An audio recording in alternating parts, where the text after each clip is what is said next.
Hello, this is StockWatch with Chris Pedersen on Wednesday, the 8th of November, 2023. Any advice provided is general advice and may not be suitable for you. Always consult your financial advisor before making any investments. All questions from viewers should be sent to stockwatch@fnn.com.au. A few observations of mine. First off, I hope everybody had an enjoyable Melbourne Cup day and won money. I know I didn't even bet, and most people I know lost, but some people hit it big. Our equity market has been following the bond market of late. When Aussie bond yields rise, equities go down. When bond yields drop, equities rally. This makes sense simply because we look at equity valuations on long-term interest rates as a discount for determining discounted cash flow pricing. Now, yesterday at 2:30, just before the Cup, the RBA made an announcement on interest rates. A lot of people in the market were expecting a rate rise. Personally, I was expecting it to be flat. I was wrong. They raised it by 25 basis points to 4.35%. The reasoning is they worry that inflation will be too hard to reduce if not addressed now. That is true because if inflation gets entrenched in the psychology of individuals and businesses, it does become more difficult to get rid of. And we might have the early 1980 scenario under Paul Volcker, where he really had to raise rates and cause a big recession in order to get rid of inflation. Now, inflation is coming down, but it's not coming down fast enough. If our economy was strong, the Aussie dollar would rally on the rate rise. It did not. It is at 64.29. Concern is service sector inflation overseas will migrate here. Well, service inflation is essentially wage growth. That's not necessarily bad, but it does increase demand, which then causes a shortage of supply, which can be inflationary. No mention whatsoever, though, of how the rate rise will reduce inflation. I want to hear this detail from the RBA. GST and other fuel and excise taxes are included in inflation figures. Thus, government collects more tax from us when there's inflation because prices rise and we pay more tax. Do we need to have the CPI indexed so we don't pay more? Average household spending has declined on a per-person basis. This is what concerns me. What is driving small increase is due to population growth. To get inflation under control, we need to increase production, not reduce household spending further for struggling families through higher interest rates. Here's a good example that I just did back of the envelope math. It might not be perfect, but it's not going to be far off from the actual reality. This is for beer tax and the impact of inflation. Inflation for brewer inputs, let's assume, is at the CPI current rate of 5.4%, which means the cost of barley, malt, water, etc.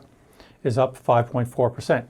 But we have government tax, which end of January this year rose 3.7%. And beginning of August, there was an increase of 2.2%. Well, when you compound those two together, it's a 6% increase. Plus, the impact of extra GST charged on top of the above makes that the cost of beer to the consumer this year with 5.4% inflation is actually 12.89%. Thus, you see a very good example of how tax magnifies the impact of inflation. Perhaps if the government didn't increase tax so much, inflation wouldn't be so bad, and then we wouldn't have to have a rate rise. Right now, we're in the reporting season for banks.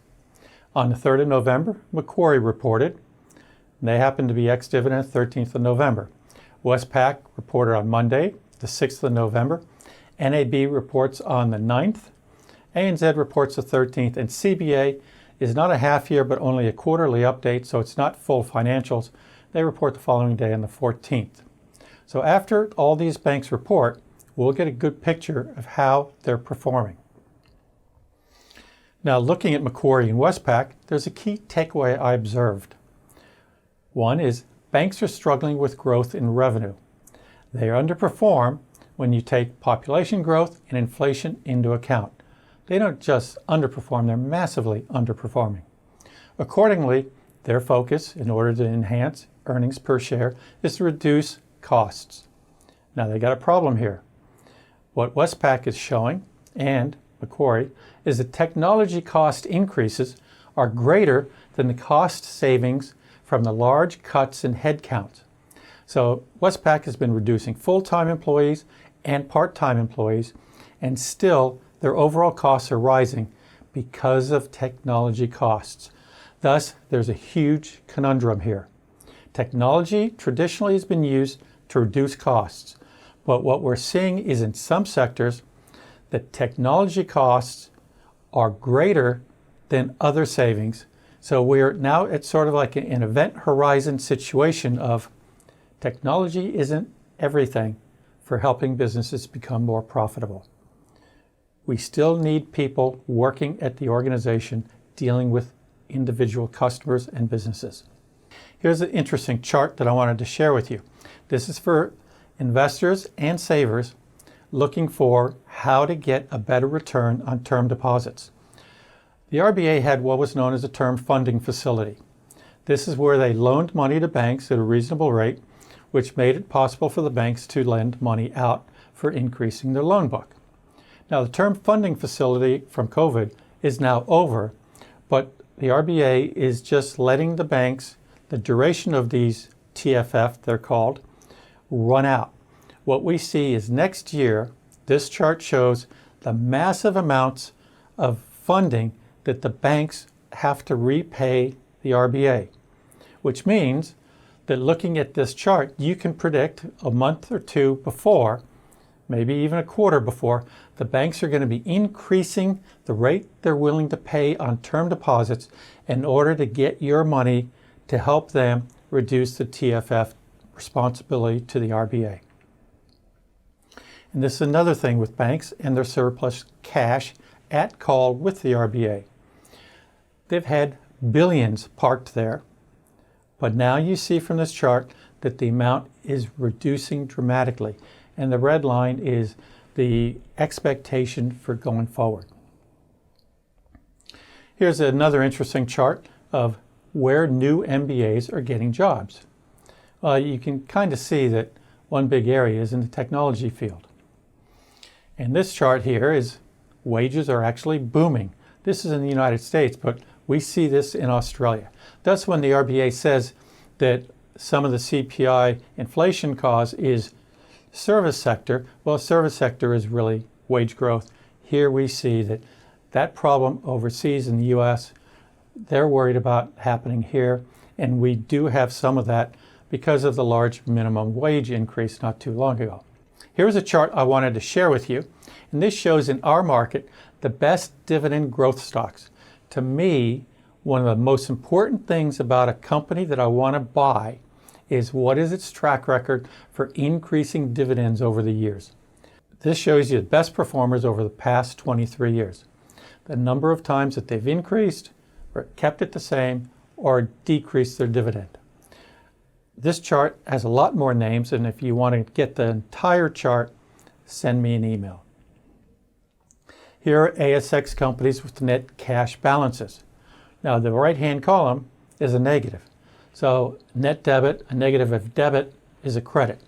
So this is valuable for companies that have excess net cash on their balance sheet, meaning that inflation will not be hurting them. In fact, they can invest the cash and earn a better rate of return because rates are higher. 3 companies today I'm sharing with you. One of their traits is they're defensive, and if rates remain high, these companies should perform and not be impacted. First one is Sonic Healthcare. Code on the ASX is SHL, and it's trading around $29.79. You see from the chart that it peaked and it's trended down some. However, a lot of the brokers are estimating that it will start performing very strongly. This is some of the fundamentals. It has a market cap of $14 billion. I have a 12-month price target of $36.15. On a revenue growth basis, looking at 2024 estimates to 2026, it's 9% per annum. Earnings per share growth in this period is 13% per annum, which is very good.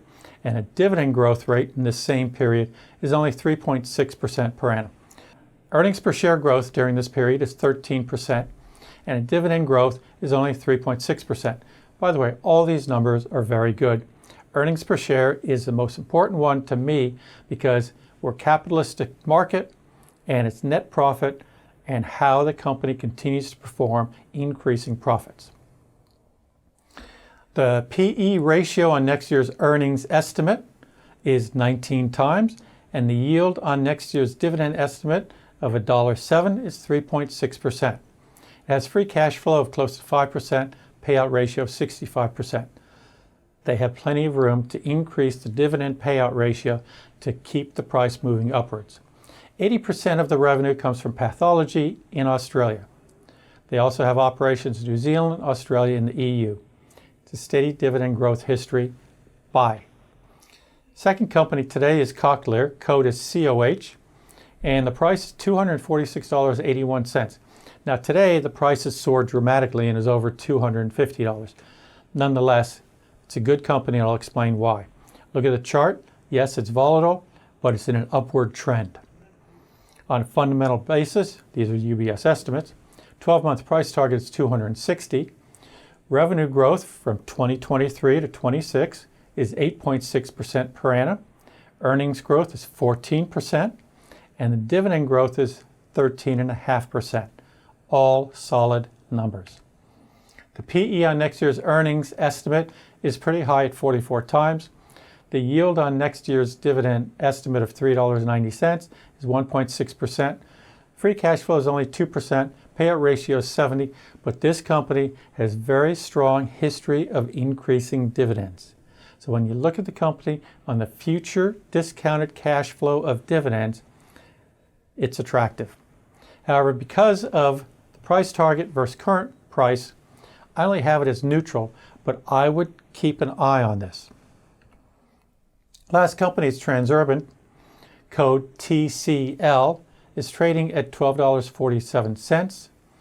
This company is a very interesting company, and I'll go into it.